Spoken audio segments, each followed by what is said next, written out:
Imagine an opportunity to volunteer to be away from your family in an enclosed 1,700 square foot area for 378 days for more than a year, with 3 other people in 9 rooms, including 1 shared bathroom. A common area and a small area outside that isn't really outside was made to look like the surface of Mars. Would you do it? Well, 4,000 people applied for the 4 spots to effectively be human guinea pigs, and these were the chosen ones. Commander Kelly Haston, Medical Officer Nathan Jones, Flight Engineer Ross Brockwell, and Science Officer Anka Solario.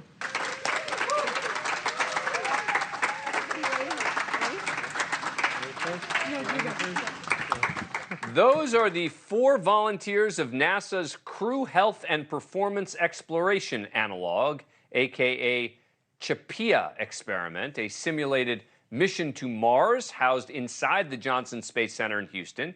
Yesterday, the 4 entered a sealed 3D printed fake Martian habitat where they'll stay for more than a year in the name of science. These are not astronauts. The mission commander is a Canadian scientist, there's a structural engineer from Virginia, a doctor from Illinois, a Navy microbiologist. Smart, accomplished people, yes, but these are volunteers offering to participate in basically an extended physiological experiment to help NASA figure out how people respond to being in an environment like a manned Mars space mission. They'll go through the motions of simulated spacewalks, science experiments, trying to grow crops, but really it's about their reactions to these things, how well they handle what has got to be a tough experience. The crew will have access to phone calls to the outside world, except the calls will have a 22-minute delay, which is what it would be like to communicate with mission control if you were on Mars. So, no sun, fresh air until next July. Everything, literally everything they do tested and monitored by NASA scientists.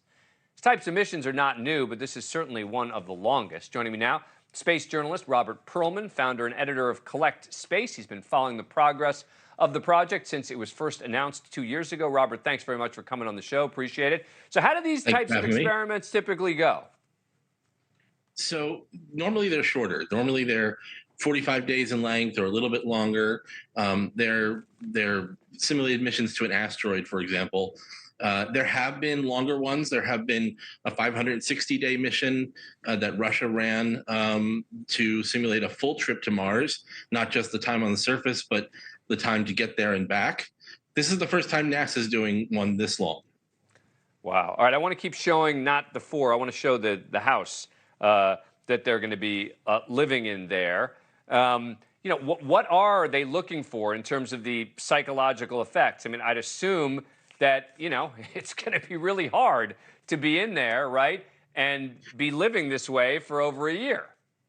Well, the reason they're doing this is to learn what are the stressors that a crew would undergo on Mars. If you're locked inside a small habitat with only the ability to go out by spacesuit into the barren land on Mars to do some geology, collect some rocks, look at the sites, which would be absolutely phenomenal. But you have to survive with 4 other people inside for up to a year and a half.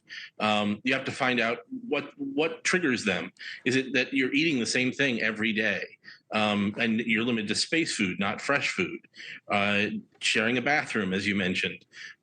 Even the normal things that take here on Earth for families and people who live together, you know, little ticks, little pet peeves. They want to find out how best they can put together a crew and how best they can provide them the resources to avoid those conflicts. Couldn't they just watch one of those reality shows where they put celebrities in a house together and see what happens?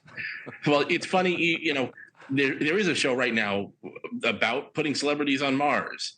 And in some ways, what they're showing is exactly what these astronauts are going through. But the big difference is, and they're not astronauts, they're astronaut likes. Same requirements and same qualifications as real astronauts, but they won't be flying to space. But the real difference here is that they will be monitored by scientists, by researchers to really learn what it takes to go to Mars. I've got 10 seconds. They getting paid for this? There is compensation offered. All right. They did not disclose how much. Okay, well, I'd be very curious to know how much. Robert Pearlman, thanks very much for coming on. Appreciate it. Thank you for watching. Go to newsnationnow.com to find News Nation on your cable provider. And don't forget to click the red subscribe button below to get more of News Nation's fact-driven, unbiased coverage.